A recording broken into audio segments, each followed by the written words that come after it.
Hey, Indians. This is Jeremy Fuel, superintendent here at Mississinawa Community Schools. I apologize ahead of time if it's a little noisy. I am currently down at the Pacers Athletic Center down here in Westfield. My son has basketball practice, and actually, I wasn't going to record this presentation until later this week, but coming down here and being with him made me kind of think about this presentation. It really wanted to get this out to the community on what our contingency plan, if the referendum is not passed, what type of contingency plan that we would have to have. I mean, you may ask, okay, well, what made me think about this right now that I'm down here for my son's travel basketball practice? Um, it's 7:30 on a what day is today? Wednesday. It's 7:30 on a Wednesday night. Uh, we have about an hour drive down here, and he'll practice from 7:30 to about 9 to 9:30, and then we have an hour drive back. Uh, our school board president, Dina Smith, and I had a conversation just about kids and their passions and everything. And one thing that he said to me back, I think it was in the summer, this past summer, is just feeding into kids' passions, and I'm a firm believer in that. No matter what my kids' passions are, I have three sons. No matter what their passions are, I want to feed into it. Whether it's something sports related, whether it's academic related, arts, it doesn't matter what their passion is. I want to feed into their passion as a parent so that I provide them and set them up with the greatest avenues of success now and in the future. And so that got me thinking tonight as I came down here, and this is our first practice of the spring/summer season, uh, is the amount of time, energy, and money that we spend feeding into our children's passions. And that got me thinking about from an education standpoint, as educators, and I've worked in, I believe, five different districts, and Mississinawa is probably one of the best ones, if not the best school district that I've personally seen that on a firsthand basis, how our educators, our staff, and our community pour into our students. Even if they're not our biological kids or anything, we pour into them and we feed their passions no matter what. Mississinawa has done a phenomenal job of that, and that's quite evident with our over 700 out of district students that choose to come to Mississinawa. And then when you look at the number of students that we have in district that we retain and don't lose to other districts, we are one of the highest in the state in both categories. And truly that goes into a testament of what the district and community has done over the past decade, and maybe even longer than that. There's a uh, strong desire to pour into our students. When you look at everything that we do from our preschool program up through 12th grade, uh, we are continuously pouring into students. And it's quite evident in that when you look at the data and the amount of scholarships that are earned by students, you look at the fact that Mississinawa High School has been awarded, had two students the last 2 years that earned the Lilly Scholarship. That's evident in what our system is doing for our students. And truly, I would put our school system up against any school system in the state of Indiana. And I had a distinct honor this past Monday night at a board meeting to witness those two Lilly scholarships for this scholarship this year present as part of the We the People team, along with another one of their classmates, with Mr. Adam Williamson. And I was truly blown away by their performance, their intellectual level. Um, there's no way I could do what those kids are doing. And that's a testament to what our teachers are doing pre-K through 12 all the way through. Now, with that being said, why I am doing this presentation now, in a little bit of a different setting. Hopefully it's not too noisy, but it is because I'm thinking about my kid and how I pour into him, I feed into him. All three of my sons, I feed into them and to what their passions are. And I'm thinking about this from a community standpoint for Mississippi Community Schools. Obviously, we're going to be going into uh, what could be or is considered a controversial issue from a referendum standpoint. And I want to talk about the distinct and real possibilities that we have to consider from a district standpoint on if the referendum doesn't pass. And it's a real scenario that we have to look at and have a backup plan. That's not to say that we have to make adjustments from day one if it doesn't pass, but we do have to have a 3, 5, and 10-year plan for the district. The fact of the matter is RJ Basket is not going to last forever. Um, and if we cannot do something with that facility and relocating students, then we have to have a backup plan to operate within our means. So this is a version of that plan that we have developed thus far to get out to the community on what a potential contingency plan would look like. And this is just to be real and factual and completely transparent with the community on what would have to happen post a referendum not passing during the fall of 2025 over the course of 5 to 10 years. And it would have to be strategically planned out and really look at how we can maximize the revenue that we get and limit the expenses to be at a net zero and not at a deficit from a budget standpoint. And so one look at that is what we would have to really look at, and we'll go through this. I'm not going to read through this. You guys, this will be sent out as a separate memo. You can read through it on your own. But we would have to have an enrollment reduction strategy. So currently, we have about 1,600 in-district students. Approximately 700 of those students are out of district.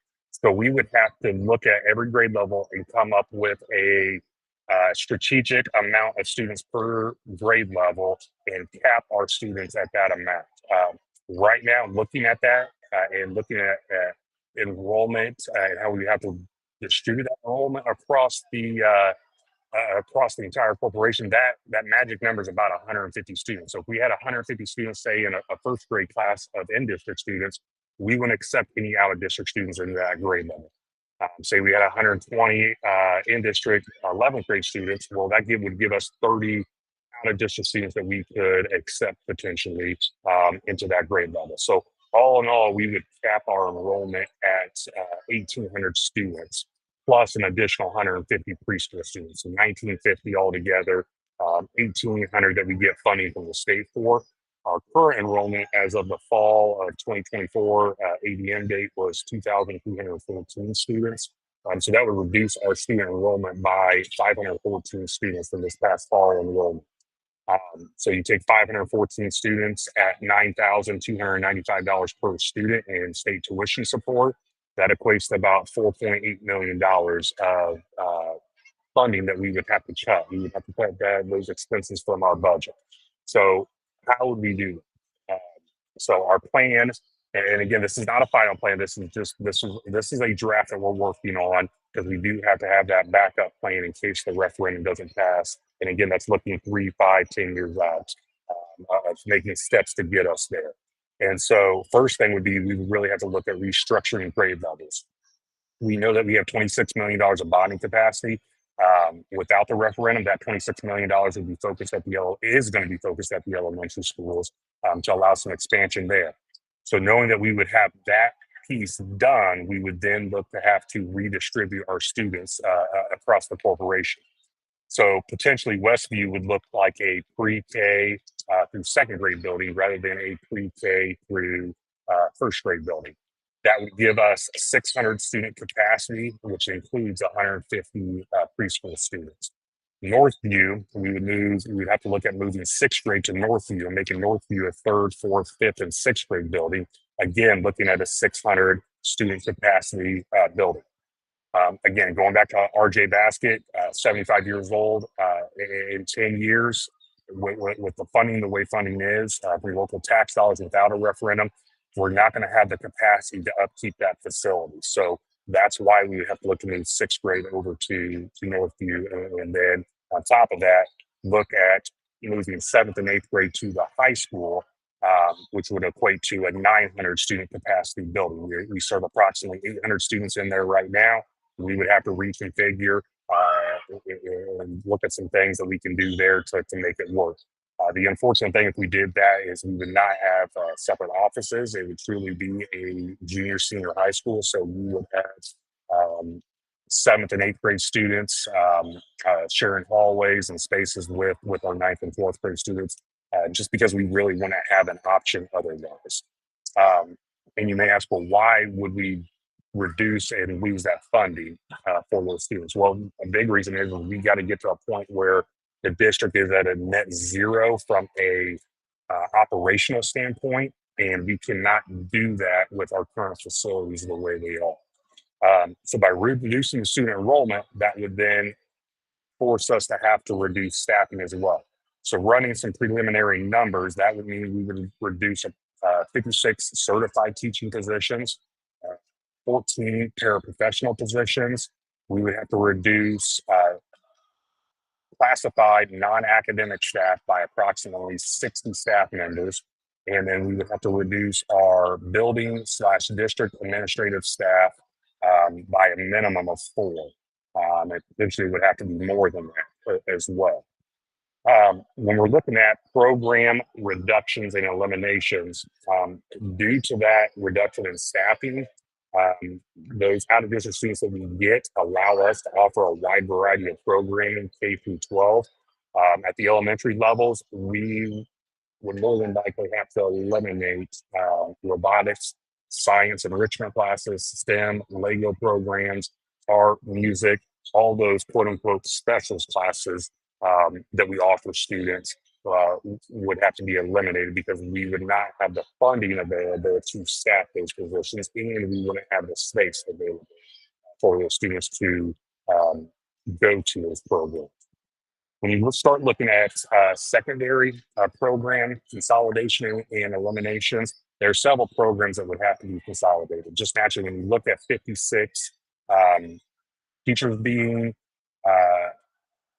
consolidated or reducing the teachers by that amount, we're going to reduce the number of PE teachers we have. We're going to reduce the weights program.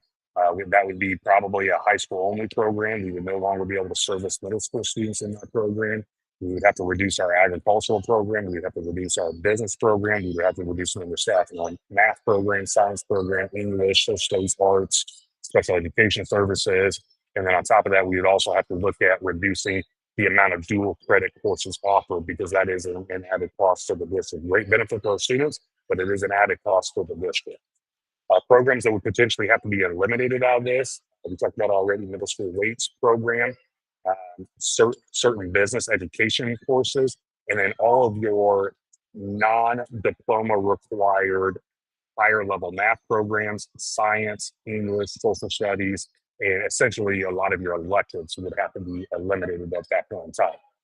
So going back to my parent, put my parent hat back on for a minute, I don't feel that this is best. This is not feeding into our student population, whether they're out of district students or in district students. It's not doing what's best for Mississinawa Community School students, which is a big reason why we are looking at this referendum as an option.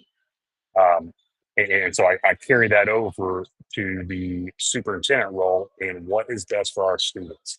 The fact of the matter is as a superintendent, when I talk to other superintendents about running a referendum like this, they think I'm crazy, which I probably am to some degree, because the fact of the matter is that superintendents that do not pass a referendum typically do not have a job within the next 1 to 3 years. So I know going into this that if this doesn't pass, that in all likelihood, I will not have a job at Mississinawa Community Schools for very much long after the fall of 2025. That's just the harsh reality of it. I could be wrong on that matter, but that is the harsh reality of it.